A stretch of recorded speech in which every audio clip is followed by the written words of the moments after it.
Hola a todos jóvenes, ¿cómo están? Un gusto saludarles. Bienvenidos y bienvenidas.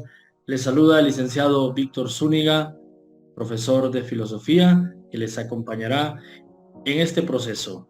Hoy hablaremos de los saberes prefilosóficos, aquello que no es filosofía.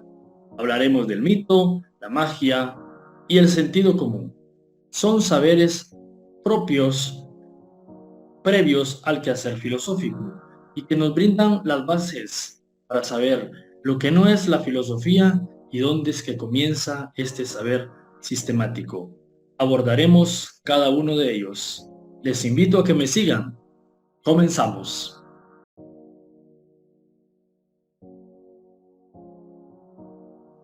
Muy bien, muchas gracias por continuar. ¿Qué es el mito? Hablaremos del mito. ¿Por qué ha existido? ¿Conocen algunos mitos? El mito se entiende como una fábula, como un engaño, como una fantasía. Es un saber que ha sostenido tanto la explicación sobre el origen de las cosas, así como un regulador de las conductas humanas. Vamos a ver, vamos a descifrar un poco esas dos partes del mito. Mito como el origen de las cosas, como el origen de la realidad, podemos decir que se trató o se trata de las famosas teogonías u origen de los dioses, las cosmogonías o el origen del cosmos y las antropogonías como entender el origen del ser humano. Ahora bien, ¿cómo entendemos el mito en esa función de guía práctica? Bueno, el mito, en esa función, ha establecido una serie de reglas fundadas en el miedo, en el fatalismo, mas no en la razón, por medio de historias contadas como hechos reales. Y eso ha regulado algunos patrones de conducta, como usos de obligaciones y además prohibiciones. ¿Cuál es su objetivo? Tener un orden y una buena convivencia entre los habitantes de una determinada sociedad. Por lo tanto, el mito ha cumplido una fuente de cohesión social, sin el uso de la razón ni la misma libertad, más bien por medio de la persuasión y el miedo. Por consiguiente, no se puede considerar filosofía. En conclusión, respecto al mito, es casi nulo el uso de la libertad personal. No está clara esa capacidad de la conciencia creadora que tiene el ser humano. Además, es fatalista. Además, es una actitud acrítica y dogmática que presentan los individuos. En otras palabras, no hay reflexión. En otras palabras, el ser humano se reduce a las costumbres y a las creencias transmitidas de generación en generación.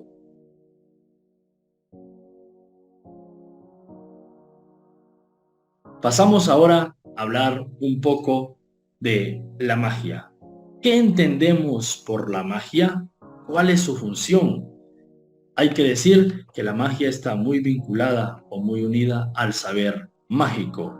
Se conoce como el arte de la manipulación y el arte de la adivinación, practicada antiguamente por brujos, por chamanes de los pueblos, y esto hay que decir que está determinada o elegida para una casta específica, no para cualquiera. La magia no es practicada o no era practicada por cualquiera, sino que estaba asignada a unas ciertas personas. ¿Qué función? Esa función era de mantener protegidos a los miembros o a los habitantes de una sociedad. Consultar a los astros, por ejemplo, en los tiempos de la siembra, en los tiempos de caza, y hacer los rituales necesarios a los dioses o a las fuerzas divinas.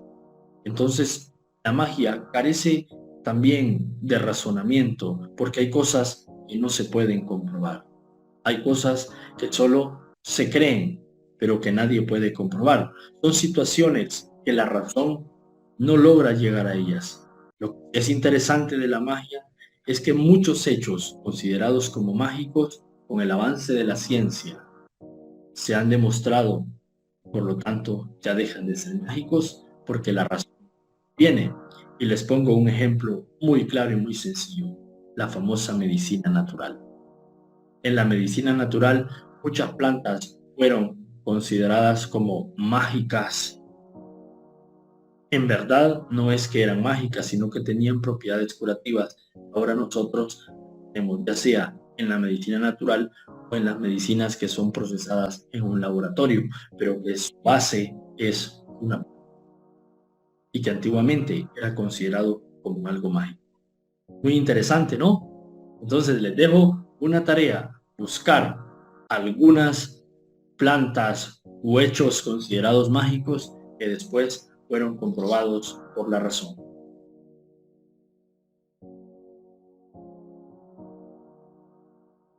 Pasemos al siguiente saber, el sentido común.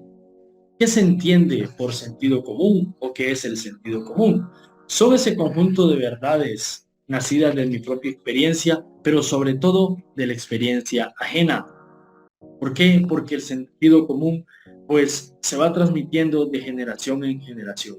Cosas que antes eran adquiridas o eran consideradas como de sentido común en una sociedad, ahora no lo son. Pero entre lo más común, por ejemplo, que no necesitamos el razonamiento para ello, cruzar una puerta, cerrar una ventana, si hace frío, o abrirla si hace calor, para que circule el viento.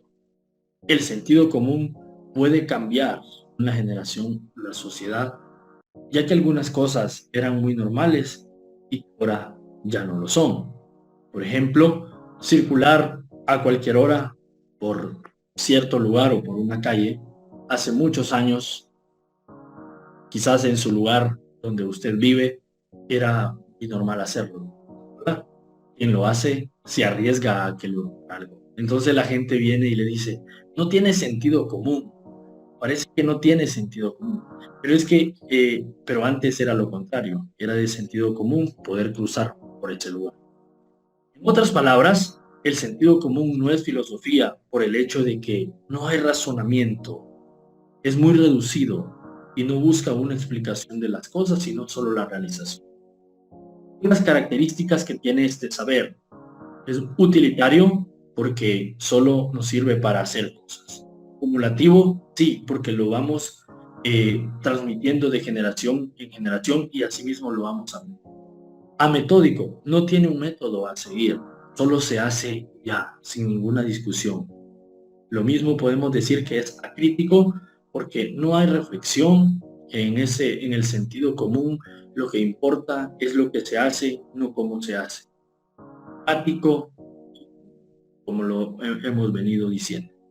Estas características hacen del sentido común un sentido que no es filosofía, la simple y sencilla razón de que el raciocinio o el razonamiento se ve reducido.